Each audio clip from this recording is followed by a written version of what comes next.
Good morning. Another interest rate rise in the United States.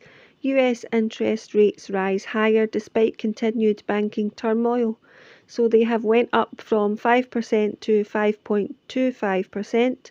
So a 0.25% basis increase on those over in the United States. Those higher interest rates were one of the factors behind the collapse of mid-sized regional lenders in the US, including Silicon Valley Bank, Signature Bank, and most recently First Republic, which was bought by JP Morgan Chase before market open on Monday. First Republic's demise became the second largest bank failure in US history. Markets are on edge after a sell-off on Tuesday of US banking shares, a delayed reaction to the fall of First Republic. So things are definitely looking a bit more risky at the moment.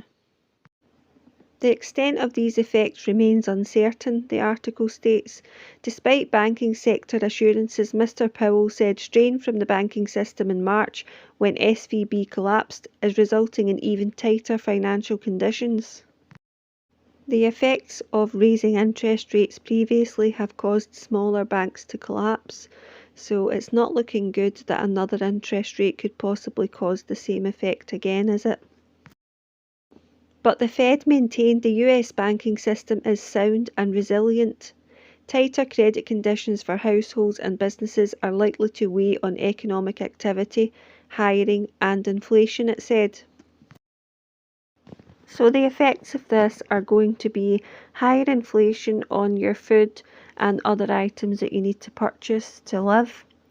It will also be more economic hardship in terms of job losses. So there'll be more unemployed people because companies will be forced to fire people. It can also mean that fire and rehire becomes more popular, so they'll fire workers who are on good contracts and rehire them for much worse contracts, less good conditions and less pay, and that's one thing that becomes popular when this kind of thing happens.